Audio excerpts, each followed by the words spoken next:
Hi hello ವೀಕ್ಷಕರೇ, ಇವತ್ತಿನ ಮೊದಲನೇ ಪ್ರೋಮೋ ಬಿಟ್ಟಿದ್ದಾರೆ. ಈ ಪ್ರೋಮೋದಲ್ಲಿ ಗಿಲ್ಲಿ ಮತ್ತು ಅಶ್ವಿನಿ ಗೌಡ ಅವರು ಮತ್ತೆ ಜಗಳ ಶುರು ಮಾಡಿದ್ದಾರೆ ಅಂತಾನೆ ಹೇಳಬಹುದು. ಈ ಜಗಳ ಯಾವ ಕಾರಣಕ್ಕೆ ಆಯಿತು ಮತ್ತು ಗಿಲ್ಲಿ ಅವರು ಅಶ್ವಿನಿ ಗೌಡ ಅವರಿಗೆ ಸವಾಲನ್ನು ಹಾಕುತ್ತಾರೆ.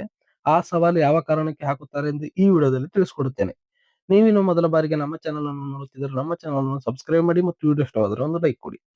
ಹೌದು ವೀಕ್ಷಕರೇ, ಇವತ್ತಿನ ಮೊದಲನೇ ಪ್ರೋಮೋದಲ್ಲಿ ಅಶ್ವಿನಿ ಗೌಡ ಮತ್ತು ಗಿಲ್ಲಿ ಅವರು ಜಗಳ ಆಡಿದ್ದಾರೆ. ಅದು ಯಾವ ಕಾರಣಕ್ಕೆ ಅಂತ ನೋಡುವುದಾದ್ರೆ, ಕಿಚನ್ ಕ್ಲೀನ್ ಮಾಡುವ ವಿಷಯದಲ್ಲಿ ಅಶ್ವಿನಿ ಗೌಡ ಮತ್ತು ಗಿಲ್ಲಿ ಅವರಿಗೆ ಜಗಳ ಆಗಿದೆ. ಜಗಳ ಯಾವ ಕಾರಣಕ್ಕೆ ಆಯ್ತು ಎಂದು ನೋಡುವುದಾದರೆ, ಮಾಳು ಅವರು ಎಲಿಮಿನೇಟ್ ಆಗಿ ಮನೆಯಿಂದ ಹೊರ ಹೋದ ನಂತರ ಬಿಗ್ ಬಾಸ್ ಅವರು ಲೈಟ್ ಆಫ್ ಮಾಡುತ್ತಾರೆ.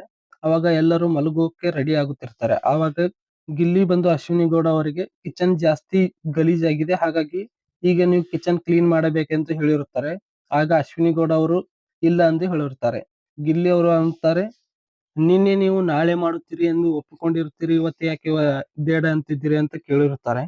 ನಿನ್ನೆ ಅಶ್ವಿನಿ ಗೌಡ ಅವರು ನಾನು ನಾಳೆ ಕಿಚನ್ ಕ್ಲೀನ್ ಮಾಡುತ್ತೇನೆ ಎಂದು ಹೇಳಿರುತ್ತಾರೆ. ಹಾಗಾಗಿ ನಿನ್ನೆ ರಘು, ಮಾಳು ಮತ್ತು ರಕ್ಷಿತಾ ಅವರು ಕಿಚನ್ ಅನ್ನು ಕ್ಲೀನ್ ಮಾಡಿರುತ್ತಾರೆ. ಹಾಗಾಗಿ ಇದೇ ಕಾರಣಕ್ಕೆ ಕಿಚನ್ ಕ್ಲೀನ್ ಮಾಡುವ ಕಾರಣಕ್ಕೆ ಗಿಲ್ಲಿ ಮತ್ತು ಅಶ್ವಿನಿ ಗೌಡ ಅವರ ನಡುವೆ ಜಗಳನೇ ಹತ್ತಿದೆ ಅಂತಾನೆ ಹೇಳಬಹುದು.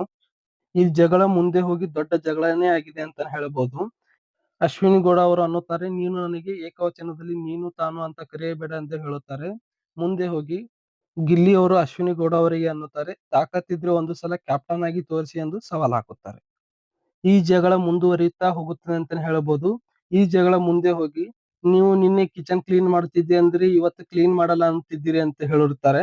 ಹಾಗಾಗಿ ಮತ್ತೆ ಗಿಲ್ಲಿ ಅವರು ಅಶ್ವಿನಿ ಗೌಡ ಅವರಿಗೆ ಚಾಲೆಂಜ್ ಮಾಡುತ್ತಾರೆ. ಆ ಚಾಲೆಂಜ್ ಏನೆಂದರೆ, ನೀವು ಇವತ್ತೇ ಕಿಚನ್ ಕ್ಲೀನ್ ಮಾಡದೆ ಮಲ್ಕೊಂಡು ತೋರಿಸಿ ಎಂದು ಚಾಲೆಂಜ್ ಮಾಡುತ್ತಾರೆ. ತದನಂತರ ಅಶ್ವಿನಿ ಗೌಡ ಅವರು ತಮ್ಮ ಬೆಡ್ರೂಮ್ಗೆ ಹೋಗಿ ಮಲ್ಕೋತಾರೆ. ಆಗ ಗಿಲ್ಲಿ ಅವರು ಅಶ್ವಿನಿ ಗೌಡ ಅವರು ಮಲ್ಕೊಂಡ ನಂತರ ಅಶ್ವಿನಿ ಗೌಡ ಅವರಿಗೆ ಗಿಲ್ಲಿ ಅವರು ಡಿಸ್ಟರ್ಬ್ ಮಾಡುತ್ತಾರೆ. ಪದೇ ಪದೇ ಒಳಗೆ ಹೋಗಿ ಎಬ್ಬಿಸೋದು ಮತ್ತು ಮನೆಯಲ್ಲಿರೋ ಪಾತ್ರ ಸಾಮಾನುಗಳನ್ನು ಅಶ್ವಿನಿ ಗೌಡ ಅವರ ಬೆಡ್ರೂಮ್ಗೆ ಹೋಗಿ ಅಶ್ವಿನಿ ಗೌಡ ಅವರಿಗೆ ಡಿಸ್ಟರ್ಬ್ ಆಗೋ ರೀತಿ ಅವರ ಕಿವಿಯಲ್ಲಿ ಬಾರಿಸೋದು. ಈ ರೀತಿ ಅಶ್ವಿನಿ ಗೌಡ ಅವರಿಗೆ ಗಿಲ್ಲಿ ಅವರು ನಿದ್ದೆ ಮಾಡದ ರೀತಿ ಟಾರ್ಚರ್ ಕೊಡುತ್ತಾರೆ. ಇದಾಗಿತ್ತು ಇವತ್ತಿನ ಮೊದಲ ಪ್ರೋಮೋ ಬಗ್ಗೆ ಮಾಹಿತಿ. ಈ ವಿಡಿಯೋ ಇಷ್ಟವಾದರೆ ಒಂದು ಲೈಕ್ ಕೊಡಿ ಮತ್ತು ಬಿಬಿಕೆ 12 ಲೈವ್ ಅಪ್ಡೇಟ್ಗಾಗಿ ನಮ್ಮ ಚಾನಲ್ ಅನ್ನು ಸಬ್ಸ್ಕ್ರೈಬ್ ಮಾಡಿ ಮತ್ತು ಗಿಲ್ಲಿ ಕ್ಯಾಪ್ಟನ್ ಆಗಿದ್ರ ಬಗ್ಗೆ ನಿಮ್ಮ ಅನಿಸಿಕೆಯನ್ನು ಕಮೆಂಟ್ ಮಾಡಿ. ಧನ್ಯವಾದಗಳು.